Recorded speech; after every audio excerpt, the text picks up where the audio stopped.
You all will enjoy your food. And we want to thank the wait staff of Potawatomi Hotel and Casino.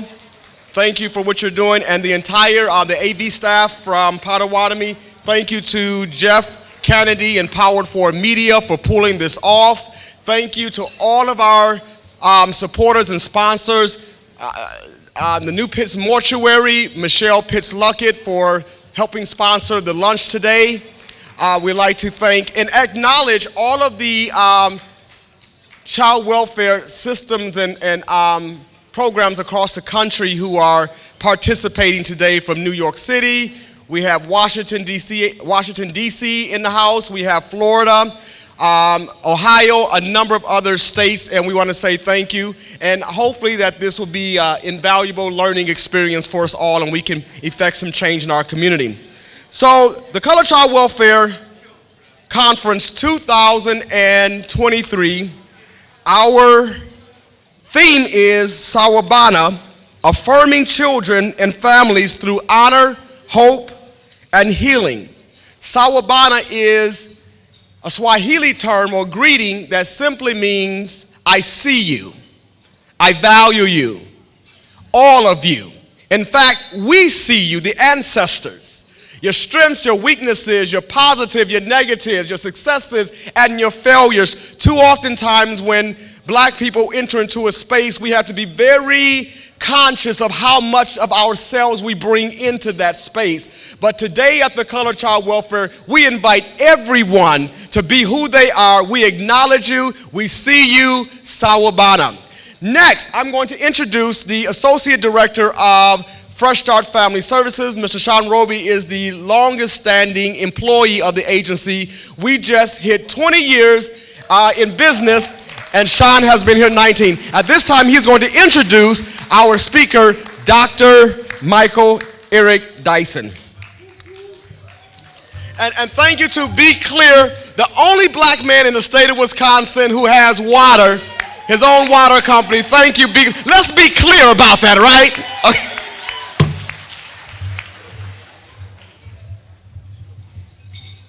Good afternoon, everyone. Thank you, Mr. Reed. It's been a ride. 19 years, everybody, and we've been fighting the fight, and we're not done.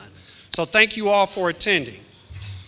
I have the distinct honor to introduce Dr. Michael Eric Dyson.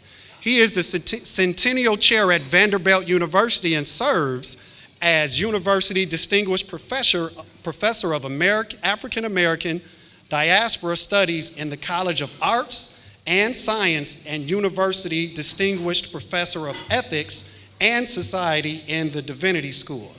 He is also a New York Times contributing opinion writer and a contributing editor of the New Republic and of ESPN's The Undefeated website. His rise from humble roots in Detroit to his present perch as a world-class scholar, noted author of 21 books, prominent leader and national media fixture, testified to his extraordinary talent. Dr. Dyson has also taught other elite universities like Georgetown University as a sociology professor, Brown University, the University of North Carolina at Chapel Hill, Columbia University, and the University of Pennsylvania.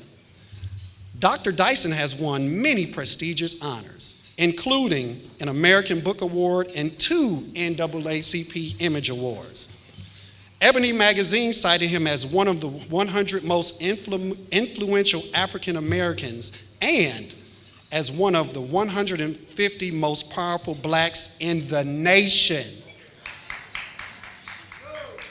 Dr. Dyson's influence has spread far beyond the academy in his roles of renowned orator, highly sought after lecturer, and ordained Baptist minister. Without further ado, let's give it up for Dr. Dyson. Love you, brother. Thank you so much, my good friend, for that gracious introduction. Wonderful brother. I want to thank the Reverend Dr. Professor Reed for putting on this conference. And have y'all been having a great time or what? I mean, Dr. Roberts throwing down, Dr. DeGrue throwing down, Dr. Shireen throwing down. I mean, I gave her a doctorate right now, you know. PhD, power to handle the devil. So it's, I'm talking about Satan, I ain't talking about nobody else. But what a great honor it is to be here today and to have this opportunity to chat with you a bit as a captive audience while y'all are eating. If you belch, don't belch too hard. And if you burp, don't make it too loud. And please continue to eat while I try to give you something to chew on as well. Everybody good? I see y'all ain't talking, y'all eating, so that's that's a good sign. So I've been asked to talk about politics and institutions and their impact on poverty and inequality in America, how politics and institutions shape poverty and inequality in America. We done heard already the brilliance of Doctors Roberts and DeGruy about this, and Attorney Shireen about this. And what I want to do is to echo what they've already said and then add, since I've been given permission to talk about the politics of it in regard to these institutions, to speak about some of the consequences of politics in our culture. Now, when we think about politics and institutions, and you all working in a field where you're asking questions like we just had in the session, how can we get this stuff in the courts? How can we get this brilliance of Doctors DeGruy and Roberts into the courts and Attorney Shireen? You would think that the courts would be interested. You would think that the major institutions of America would be interested, but as already been pointed out, the system was constructed in such a fashion that it is allergic to the kind of intense intelligence generated in cultural formations that have been associated with Africans in America, and certainly with progressive thought, or even poor white folk, poor native folk, poor indigenous folk, poor black and brown people, because we have already been decided to be peripheral to the central operation of American society. So when we use all these terms about white supremacy, we ain't beating up on individual white folk. We're talking about the conscious or unconscious belief in the inherent superiority or inferiority of another group of people. So you ain't got to be wearing no Ku Klux Klan, robe in order to be part of a white supremacist outlook. You could be a judge, you could be an author, you could be a psychiatrist, you could be a social worker, you could be a president of the United States of America in an orange apparition. I'm just warming up. If y'all laugh, I'll keep going. If you don't, I'm gonna stay right where I is.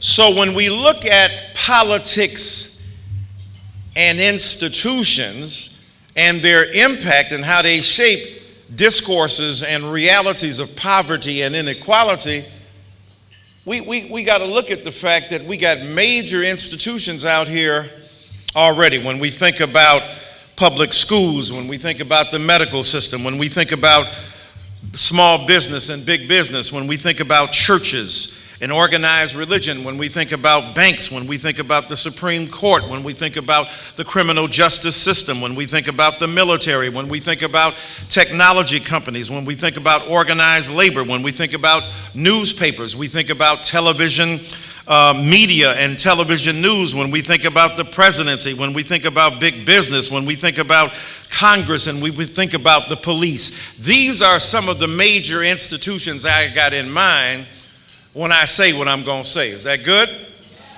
Those are big institutions that determine American life. And when we talk about politics, how can we not help but start in Florida? We see what's going on there, and now we see that Governor DeSantis has announced his run for the presidency of the United States of America, joining Donald Trump on the Republican side and Tim Scott brother from another mother, to be sure.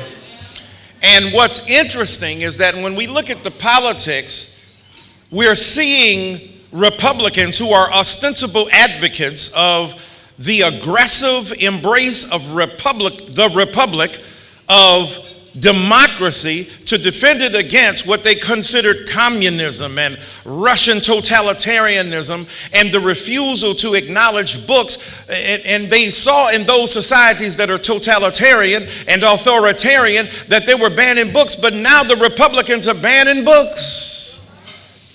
They're banning poems at inaugurations of a Harvard graduate speaking intelligently because they say it embraces CRT.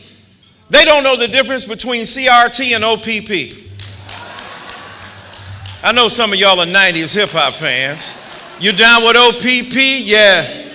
Y'all know what that is. You nasty individuals, you.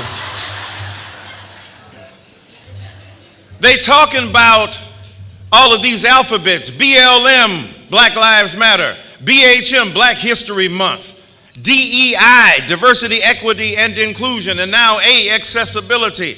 They are talking about these alphabets, but these alphabets protect us against American amnesia. Why? Because Gore Vidal said we live in the United States of amnesia. And I would suggest that Barbra Streisand has supplied the theme song, not Taylor Swift. Barbara, y'all look old enough to know who Barbra Streisand is. She sang a song, "Was too painful to remember, we simply choose to forget."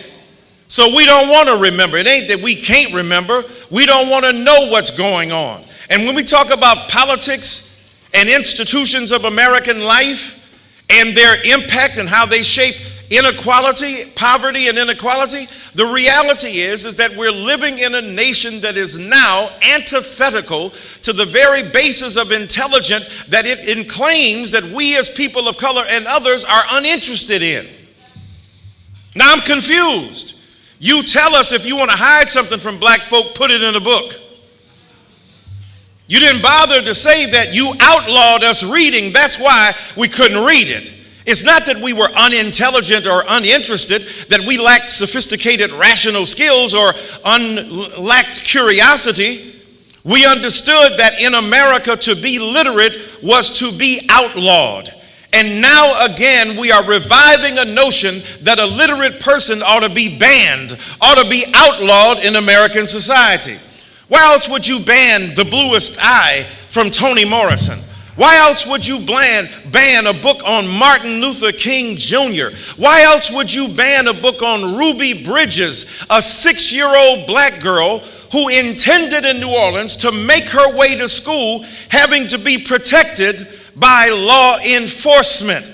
Why are we banning this? We are banning not only books, we are trying to ban black minds and black bodies. We are trying to banish black presence. We are trying to vanish the sense of presence that African peoples in America represent, that black and brown folk represent, that even poor white folk represent. We want to ban anything that doesn't look like a neo-fascist white evangelical outlook that is rooted in the intense preoccupation with white supremacist discourse that refuses to acknowledge the humanity of women, of children, of gay and lesbian, of bisexual and trans people in America. They just scared everybody who don't look like them. So is it any wonder that when it comes to child welfare, when it comes to black child welfare, that we are dealing with political figures who have resisted the intelligence of black people, who are trying to banish books that we supposedly can't read or write? Frederick Douglass said, literacy or knowledge unfits a child for slavery. George Clinton said it a different way. Free your mind and your ass will follow. For those of you old enough to remember the 70s, never learned to swim. Parliament Funkadelic. I'm gonna come to Little Baby in a minute, but my point is that we are living in a political atmosphere that is, ironically enough, anti-democracy, anti-celebration of the people, anti-black, yes, but anti-women as well. You've got Supreme Court justices in the wombs of women. And I'm getting to my point about child welfare, but I got to build up by talking about the politics of the moment. Trying to determine women's lives, bodily autonomy, trying to restrict access to devices and technology that allows them to extend their agency over their own bodies. The very state, according to conservative politics, should be out of the bedroom, and yet they're under your sheets. Trying to tell women they don't know nothing about something they don't know nothing about. Making no babies and raising no babies. They are not pro-life, they're pro-babies. When the lives are lived of the babies who get there, they have no consideration, no concern about child welfare, no concern about WIC and women, infants, and children, no concern about social agencies devoted to the reproduction of justice for those who are vulnerable. They want the babies, they just don't want the lives of the babies when they get here. And so, my brothers and sisters, when I think about these institutions, medical systems that are deeply and profoundly implicated in racist jargon and racist practice, they've done studies that said you can make $150,000 and be a black person, make $150,000 and be a white person. When you go to the doctor, there's a differential outcome premised upon pigment. They both got cash, they both got money. But say you present with a heart problem. The white person is treated with a far more aggressive intervention to prevent subsequent outcomes that are negative, where black people are seen to be able to endure pain far more routinely and therefore are not treated as systemically and as aggressively. We saw with the pandemic that black people with diabetes and black people with asthma and black people with high blood pressure were stigmatized. Why you got those problems in the first place? Why? Because there are food deserts in our community. Why? Because there's denied access to medical intervention. Most black and brown people who are poor use the emergency ward as substantive medical care. And by the time you go to the emergency ward, your particular medical problem will be so advanced that you could have dealt with it if you had preventive maintenance of routine access to high quality health care. These systems do not protect the agency or bodies of poor people and certainly not people of color. The Supreme Court, we got a black Supreme Court justice who says that he is insulted by white patronage. Oh, really? Just not when it comes to hooking up and buying your crib, taking care of your grandnephew, and providing you money. Your wife has text communications with politicians. She was advising them on January 6th as to what to do. But we are led to believe that the Supreme Court is the highest court in the land, impervious to politics, believing in the neutrality and the objectivity of jurisprudential rationality. It ain't so.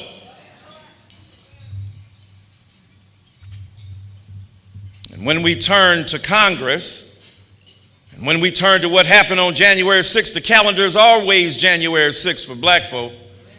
We always seeing many of our white brothers and sisters so mad at a system that they helped to craft that when it doesn't turn out the way they want it to, they just get mad and start rioting.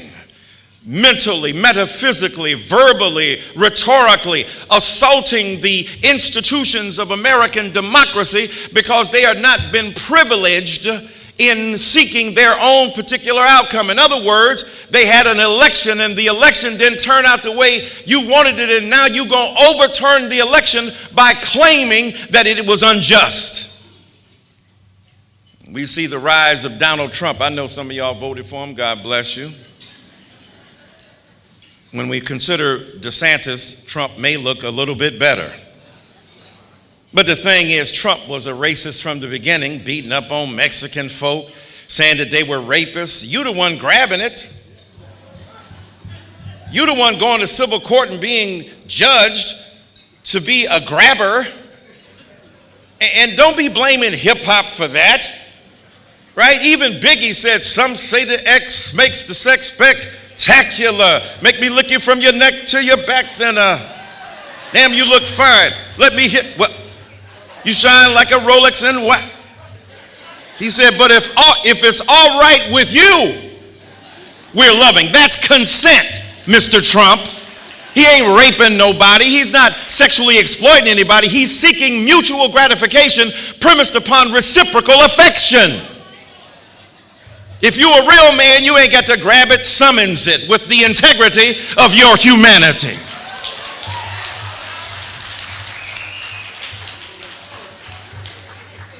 I'm getting to my point, but what I'm saying, we got the presidency that has been overtaken with jealousy and viciousness. Donald Trump was just mad he didn't have the rhetorical skills of the man who had the job before he did. They were mad at that man because he wore a tan suit. That was his major sin to many people. And yet he was out here working for working class people, trying to reconstitute American democracy for the masses. I wish he would have come out the White House sometimes in a terry cloth robe with a skull cap on, with those Magic Johnson socks pulled up, with his newspaper in his hand. Yeah, what's up? I'm living in public housing. If y'all don't laugh at my jokes, I ain't. And so when we think about the institutions of American society, the police, black people don't hate the police. They hate police who hate us. They hate police who do damage to us. They hate police who can't tell the difference between a criminal and a citizen who called the police. We see these recordings of white people with machetes being taken down by the police without being shot. We see police people who run from white people who are unarmed with a gun on their hip, and that white person gets into the police car and steals it. If you don't believe me, look it up on YouTube. And yet if we make a wrong turn and our left-hand signal is not operating, we end up dead like Walter Scott.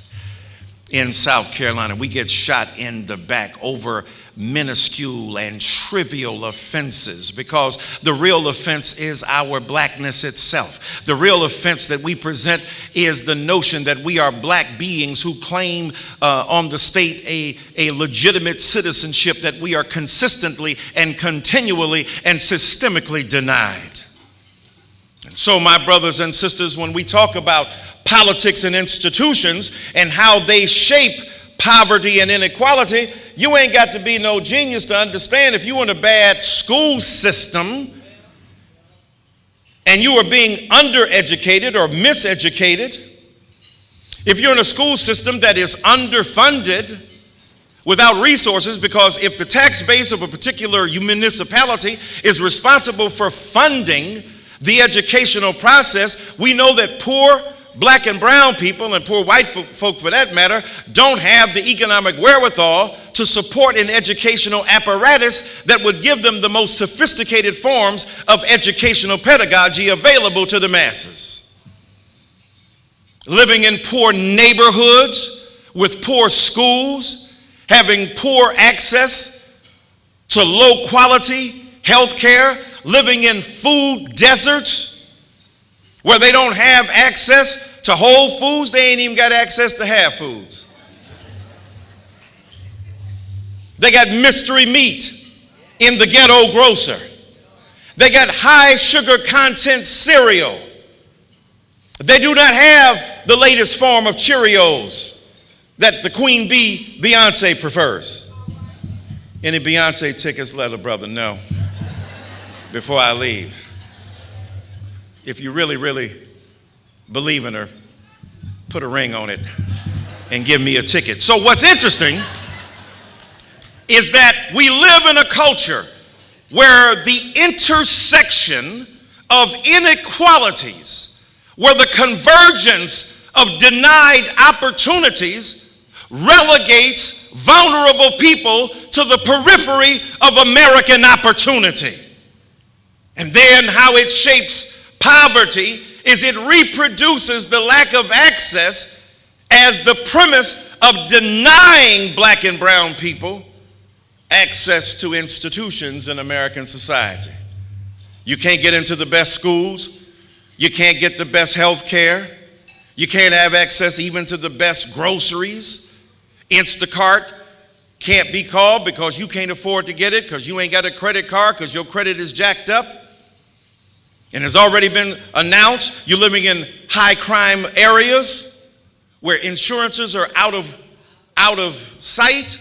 And at the same time, police people are extracting penalties imposed upon vulnerable black and brown peoples in these communities. This is the systemic reproduction of poverty in America. And that poverty, by the way, ain't just black and brown.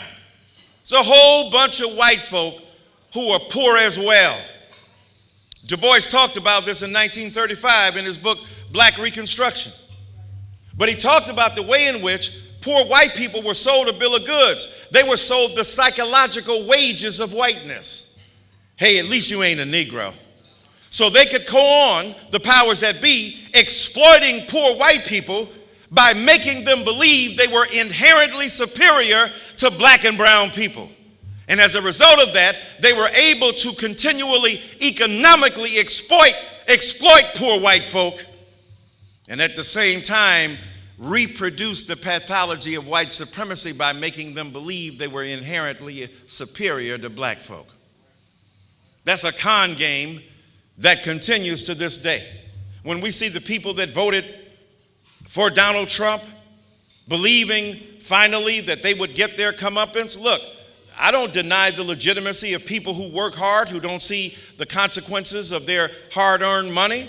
I don't deny them the legitimate opportunity to vote for people they think will benefit them. But voting for a person whose belief is so deeply entrenched in white supremacist belief denies us the ultimate privilege as American citizens of living together in a communion, as Dr. DeGroote talked about it, where we believe our fate is connected to the next citizen in our country. We've already seen with the rise in crime rates, you can't go far enough into the suburbs to escape it. And then with the worship of the gun, we've got formerly white societies that were impervious to gun violence getting shot up routinely by your children who are out of order as well. And I live in Tennessee where they think the Second Amendment is the second commandment. The worship of the gun, the belief in violence to negotiate difference, road rage on the street, people killing other folk because they're angry or have a mental illness. The real deprivation in this culture is an appreciation for the other.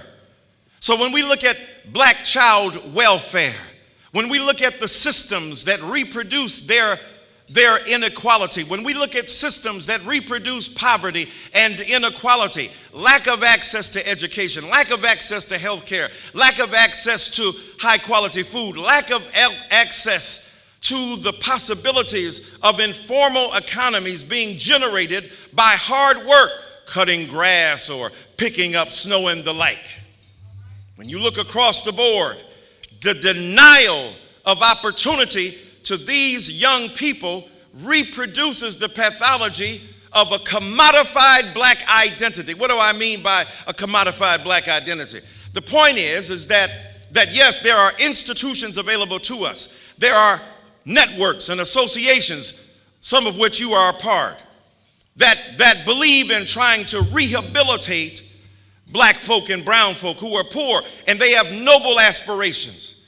But at the end of the day, they are part of a capitalist system that exploits the vulnerable for the benefit of those who are upwardly mobile. I had a brother in prison for 30 years.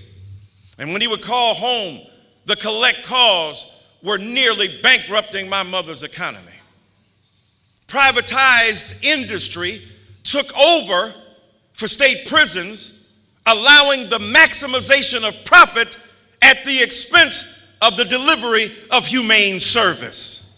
That's what I mean by commodification. And we see this going on in child welfare, where we're doling this out increasingly to private institutions that do not have the best interests of those children at heart. And then even when we deal with the state, we look at the institutions of American society, the court systems that are ruling against the very basic premise of democracy for black and brown people. We know very soon the Supreme Court will rule on affirmative action. And we know that will further deteriorate and diminish the capacity of black people to make claims on the state, not only for restitution against previous forms of oppression, but the persistence of inequality in America to this day. And when you think about it, not only those institutions, but the politics of race are quite interesting here too. Because when white brothers and sisters look at black brothers and sisters in, say, highfalutin educational institutions, they think, well, you must have got here because of affirmative action. Y'all saw this going around on the Instagram the other day, where a white senator gets up, state senator, asking a black state senator, who's his colleague, who went to Harvard. I'm just asking, sir, did you get in because you were black? Given the most visible empirical verification of your dumbassedness, sir, this is Dysonian interpolation. I'm just his anger manager.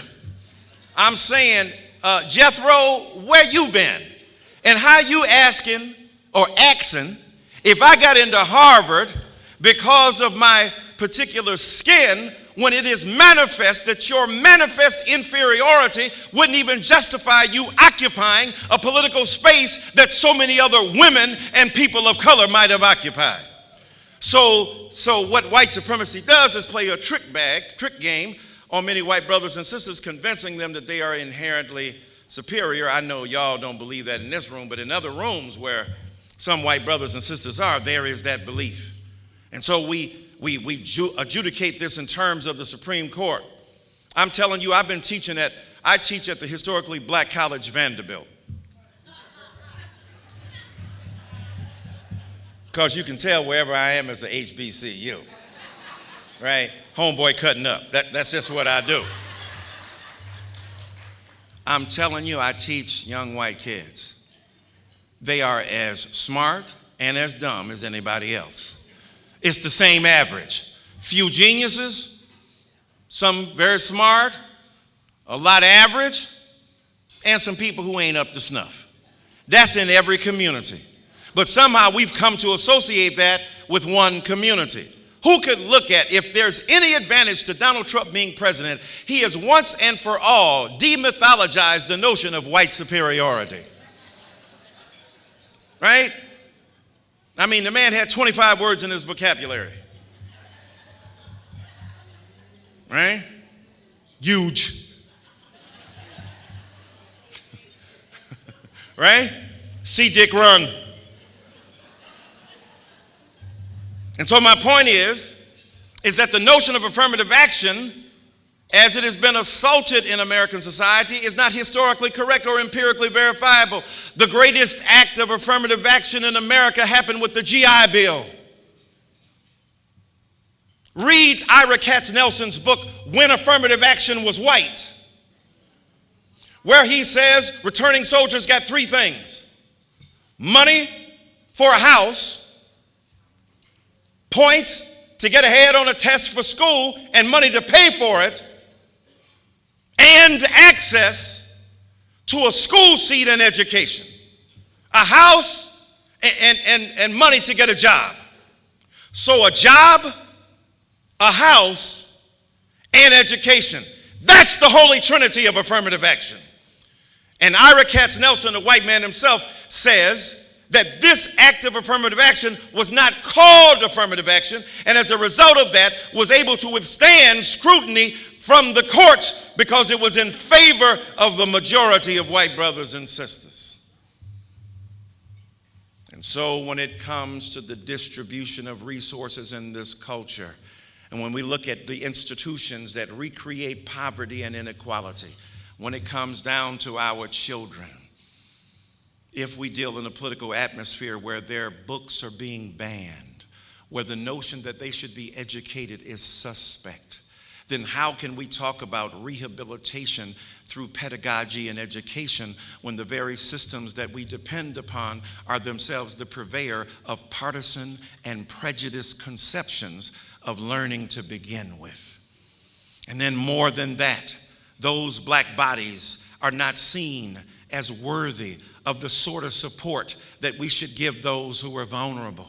And when we look at the political situation in which we live, I wish I could tell you different in 2023, that America had not come to a point where it continually propagates the notion of a two-tier, three-tier system, where the inequality is so deeply entrenched that we are scarcely able to detect it. And when we do, we seem as if we are special pleading and belly aching for the reconstitution of American democracy, when all we're asking is, as Martin Luther King Jr. said the night before he died, be true to what you said on paper. And so, my brothers and sisters, as you do God's work, as you are the people's champion, as you look out for these vulnerable black and brown children, and many instances poor white kids, as you look out for indigenous people who are victims of an ethic that is hypocritical and contradictory, black and indigenous kids are kicked out of school far earlier than many others, and far more sternly. 5 and 6 and 7 and 8 years old being kicked out of school. And when you get kicked out of school, you get sent to detention when you get back in. And detention is a feeder system for jail. Jail becomes a warehouse for prison. The pipeline is pretty determined and very explicit. And so you have the responsibility of throwing a wrench into the system. You have the responsibility and capability of raising serious questions. I know that Drs. DeGruy and Roberts and Attorney Shireen talked about a radical reorganization and reimagining of a system, which is what we fundamentally need. And in the meantime, we've got to interrupt the process of business as usual and ask much more profound questions about how we reconstitute American democracy so that all of our children can benefit. You as white parents must stand up against the Ron DeSantises of the world. Not just black parents. These are white parents who are scared out of their wit, standing up talking about stuff of which they have little experience, with which they know little about which they know little. And at the same time, they are scared out of their minds because they have been spooked by managers and impresarios of white supremacist thinking that refuses to be fair and fundamentally just.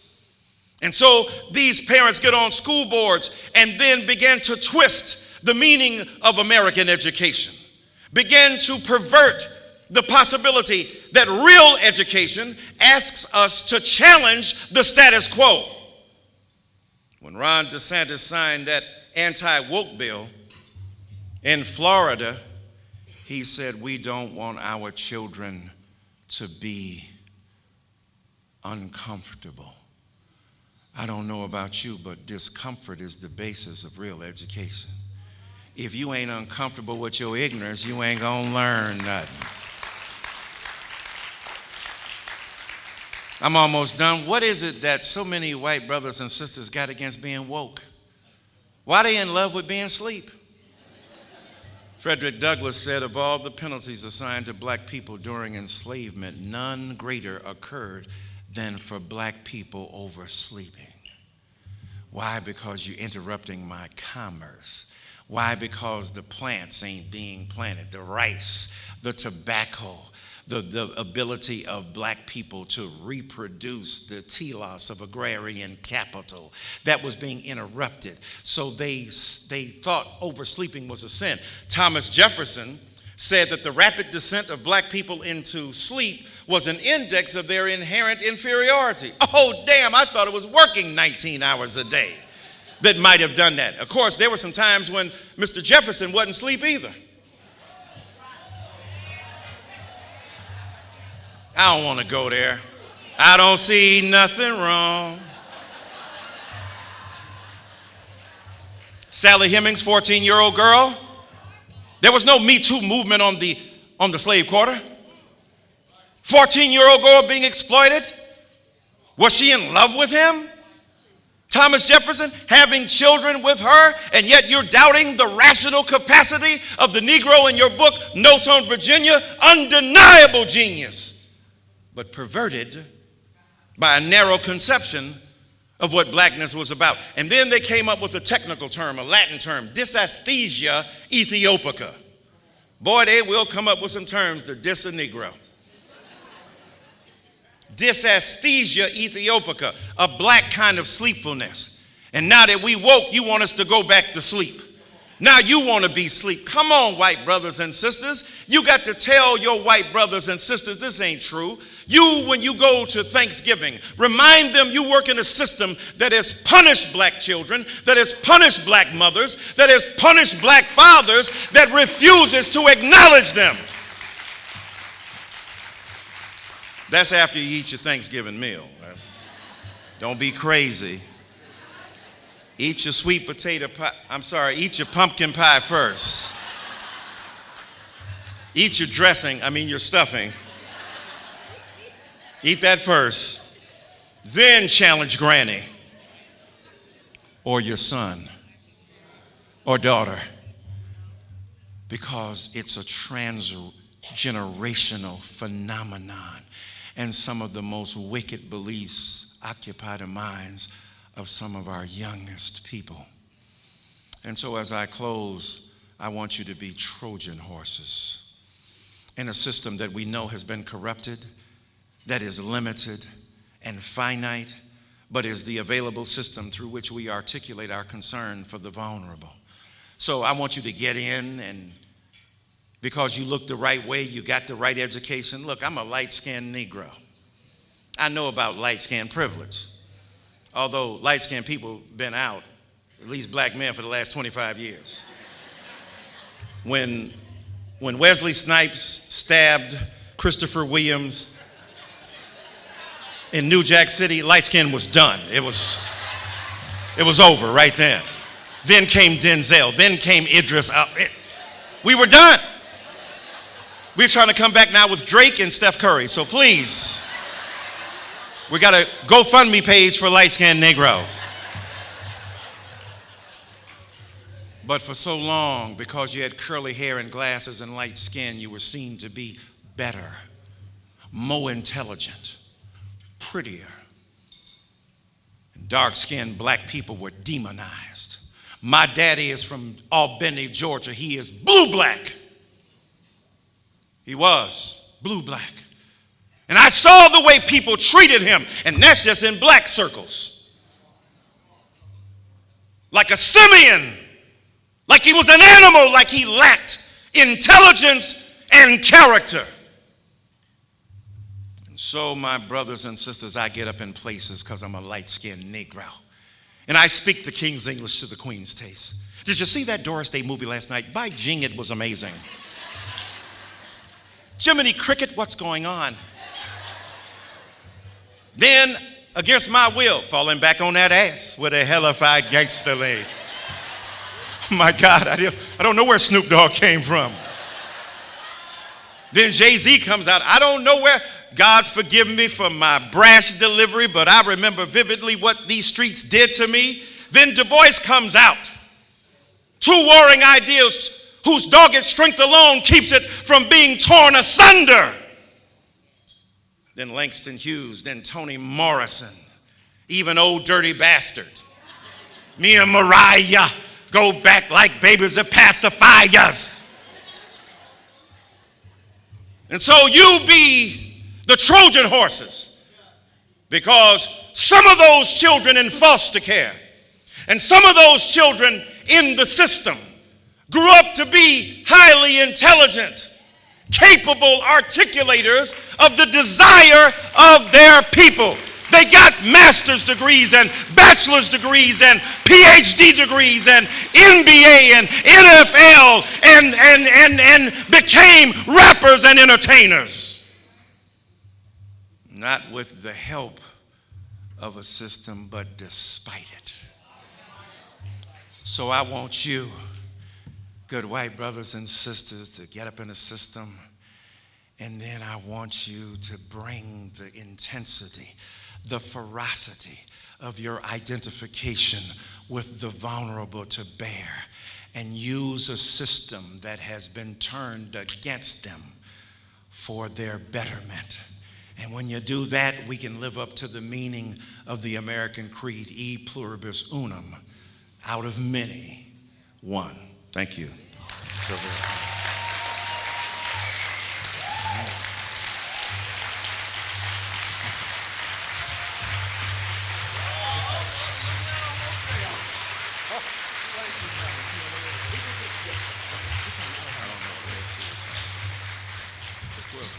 12:22. We got a few minutes to ask some questions. If you can raise the lights for me, AV staff, and over there's a microphone. We probably have time for about 3 questions, not statements. Everybody say questions, not statements, and certainly not a dissertation, okay?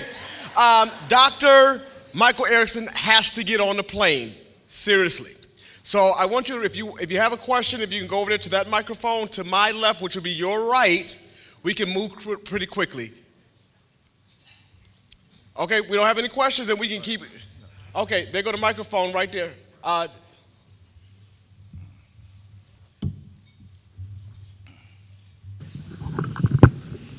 Thank you very much for a wonderful speech. I just wanted to ask, how do you feel about defund the police? Well, I heard Dr. Roberts earlier talk about defunding, right? Dismantling, reimagining, and I think recovering the initial intent and the best design and desire.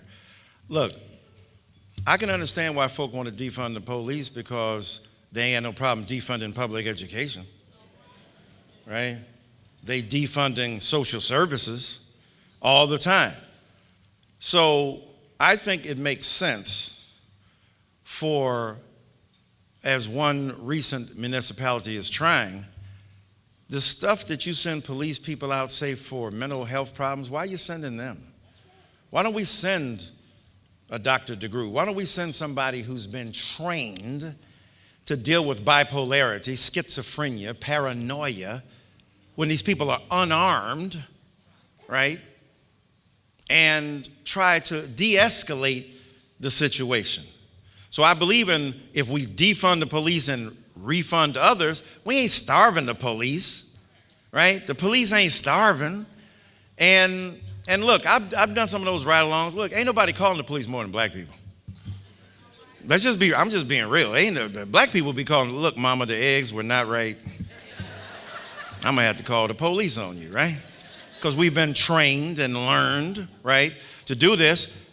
There's some like Ras Baraka in New Jersey, a mayor who says that defund the police is a bourgeois Negro preoccupation because the people in the inner city need help and relief from the pain. So we got to acknowledge that, even if I don't believe in black on black crime, right? I don't even believe in the term, right? 93% of black people who died at the hands of black people. 84% of white people who died at the hands of white people. I don't hear, oh my God, what's going on with the white family? It's going to hell in a handbasket. It's just atrocious. These whites killing whites, whitey on whitey crime is really horrible. I don't hear nothing like that, right? So, but at the same time, we got to deal with it. Now, having said that, let me say something tough on those of us who are progressives. You gotta have strategy. Do you want the commercial or the product? Right? If you know from the get-go that folk are going like, oh, what the hell? Come up with another word to mean the same thing. Do what they do. Say some stuff. No, when I get on the Supreme Court, I will not deal with Roe versus Wade. It's settled case law. Didn't 3 of them lie and say that? And what did they do? Turn that thing upside down like it was an apple turnover, right? Like an upside down pineapple cake. So I ain't saying lie, but I'm saying be strategic, right? And we don't have to call it defund the police. We can call it making bank upon the denial of certain strictures against the police. I don't care, right? Let's call it law enforcement redirection. How about that? There you go. Law enforcement redirection, right? LED, let's lead the way. All right.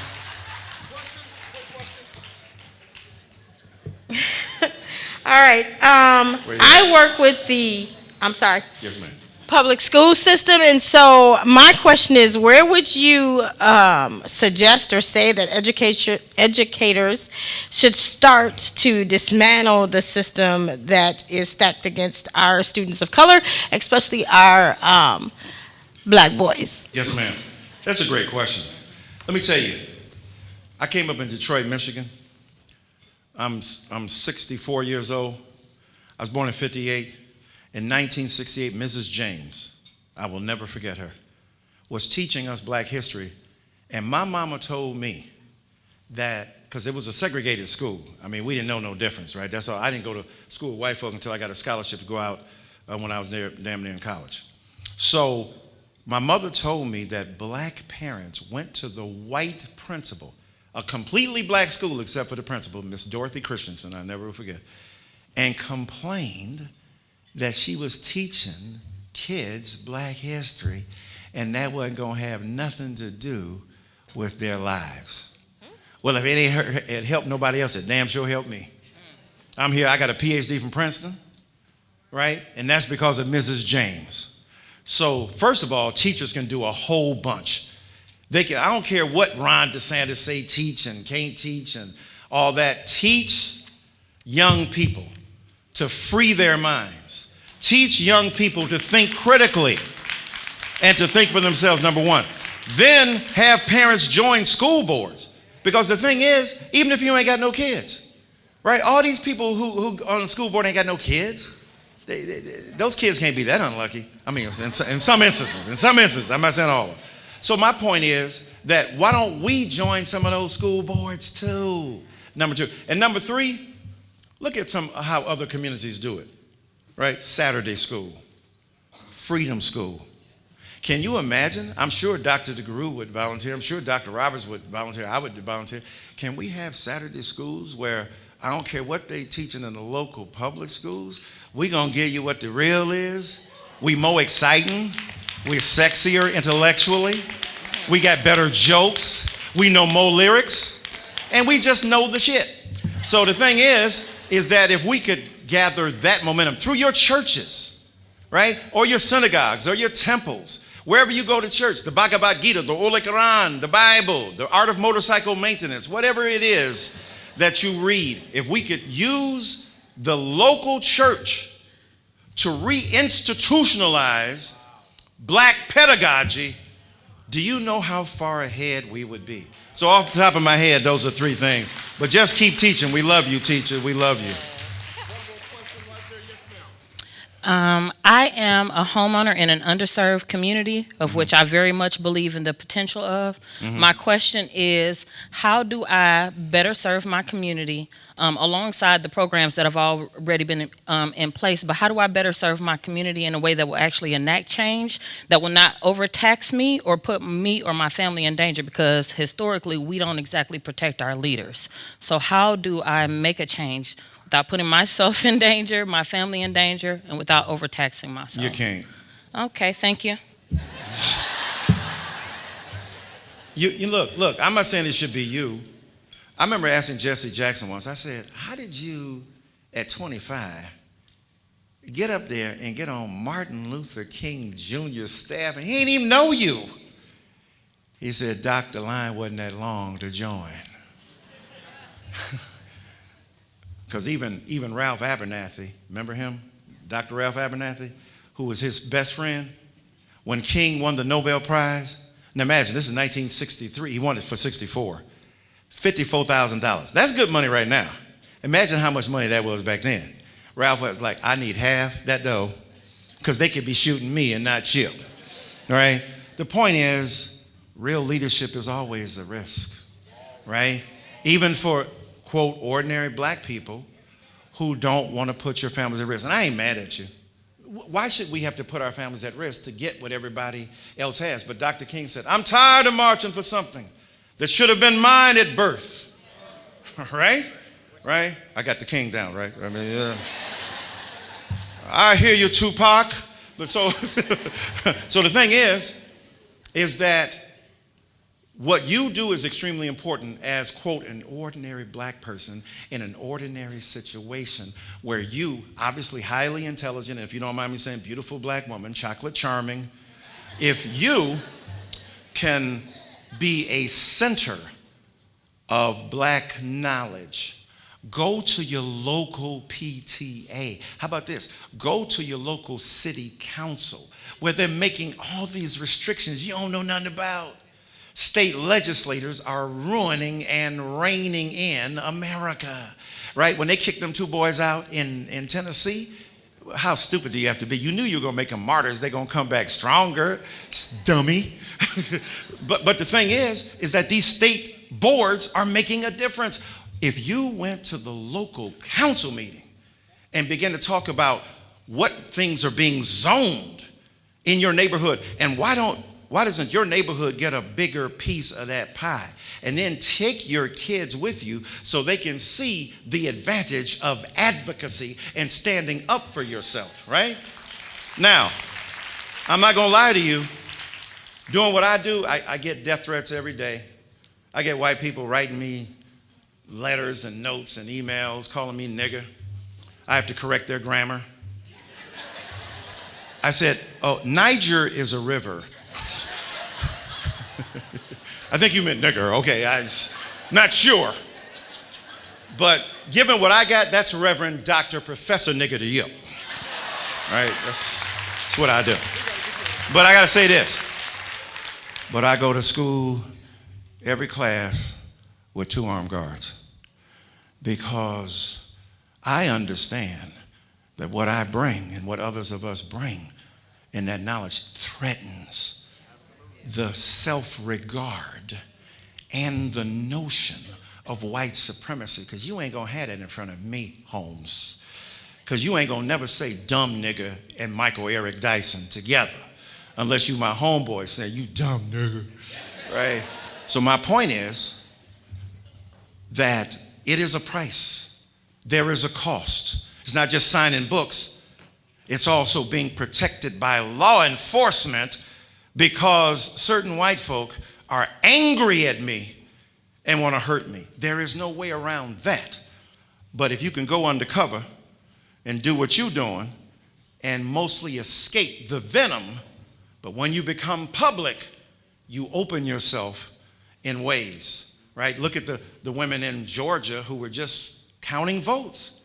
And because of Donald Trump, they were terrorized and had to leave their homes. I can't promise that won't happen to you. But what I can promise is that you will feel so good about standing up for yourself and your community that you will think that it's worth the price that you have to pay in order to defend your babies. And that's really it. Thank you so much. Napoleon, if you can take Dr. Dyson downstairs. Everybody give Dr. Dyson a round of applause. Thank you, thank you, thank you. And Dr. Dyson, about them Beyonce tickets, let me know what you're doing July 22nd. We're going to be down there.